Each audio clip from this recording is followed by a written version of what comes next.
વાત કરીએ અન્ય સમાચારની તો રાજ્યમાં આમ તો દારૂબંધી છે, પરંતુ શું ખરેખર આવું છે? જવાબ તમે અને હું ખૂબ સારી રીતે જાણીએ છીએ. આમ તો પોલીસ પોતે પણ જાણે છે કે દારૂબંધી માત્ર પેપર પર છે, જમીન પર વાસ્તવિકતા કંઈક અલગ જ છે. અને એટલે જ તો રોજે રોજ રાજ્યમાં દારૂના કિસ્સાઓ સામે આવે છે.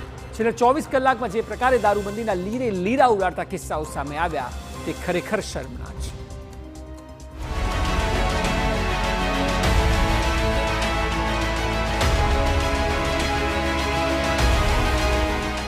દારૂબંધી બની મજાક, ખુલ્લેઆમ દારૂ પીતા લોકો.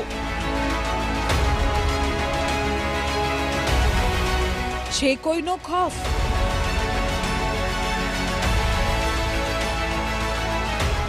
આ લોકોને જુઓ તો ખરા, કેટલા આરામથી બેઠા છે અને દારૂનું સેવન કરી રહ્યા છે.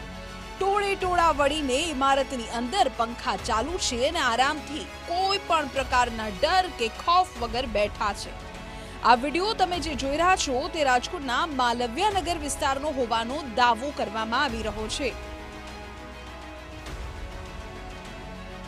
સૌથી ચોંકાવનારી વાત એ છે કે આ વિડિયો જ્યાંનો હોવાનો દાવો કરાયો છે તે વિસ્તાર પોલીસ સ્ટેશનથી માત્ર 100 મીટર દૂર છે. જી હા, માત્ર અને માત્ર 100 મીટર. હવે વિચાર કરો કે પોલીસનો પણ કોઈ ખૌફ આ લોકોને નથી. અને એટલે જ સવાલ એ છે કે કેમ પોલીસ આંખ આડા કાન કરે છે? 100 મીટર દૂર દારૂ પીતા લોકો દેખાતા નથી? એવું શક્ય છે ખરું કે પોલીસને જાણ જ ના હોય? શું પોલીસ હપ્તા ખાય છે?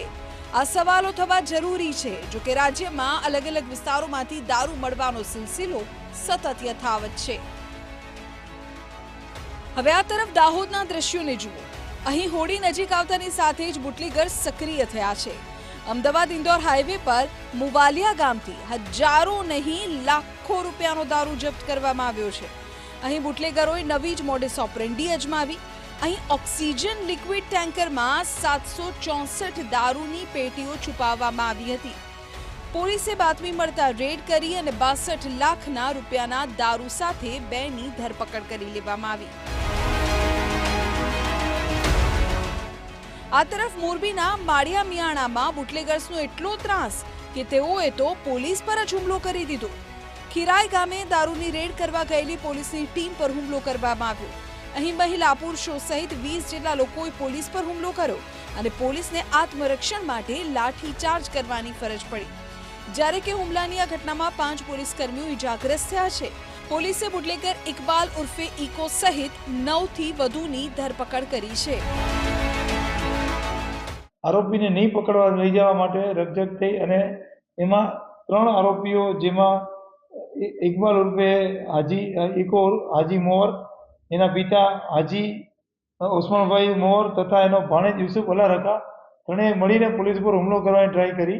એટલે પોલીસે યોગ્ય બળ વાપરી અને આ 3 આરોપીઓને પકડી અને દારૂના જથ્થા સાથે આરોપીઓને લઈ જવાની પ્રયત્ન કરતા એના ઘરમાંથી બધા લેડીઝ બહાર આવી ગયા અને લેડીઝ અને આ 3 આરોપીઓ બધા સાથે મળી અને પોલીસ પર હુમલો કર્યો.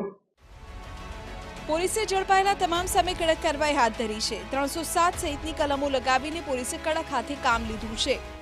આ ઇકબાલ ઉર્ફે ઇકા ઉપર અલગથી પ્રોહિબિશનનો ગુનો દાખલ કર્યો છે.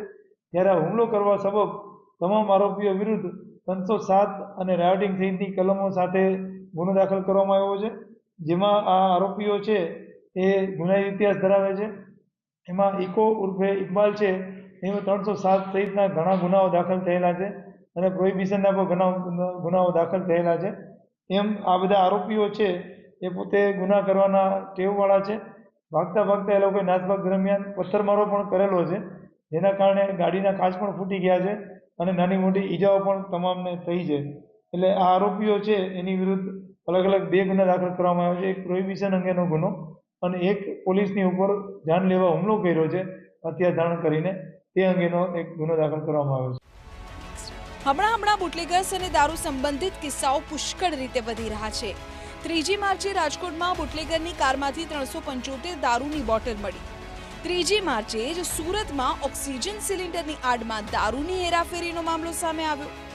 3જી માર્ચે જ અમદાવાદમાં એક ફ્લેટના પાર્કિંગમાંથી 863 બોટલ જપ્ત થઈ. તો 2જી માર્ચે દાહોદમાં દારૂ ભરેલું આઈસર ઝડપાયું. 2જી માર્ચે કચ્છમાં પાણીની ટાંકીમાંથી લાખોનો દારૂ મળી આવ્યો. આ તમામ ઘટનાઓ ચાલુ મહિનાની જ છે. જે પ્રકારે દારૂની ગતિવિધિઓ વધી રહી છે તેના પરથી સવાલ એ છે કે શું રાજ્યમાં ખરેખર દારૂબંધી છે?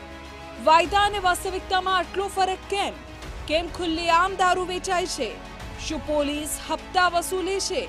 આ સવાલો ઊભા થવા સ્વાભાવિક છે, કારણ કે રોજ દિવસ ઉગે અને દારૂના મોટા જથ્થા ઝડપાય છે. આ સ્થિતિ દારૂબંધીની વાસ્તવિકતા પર સવાલો ઊભા કરે છે. Bureau report, TV9.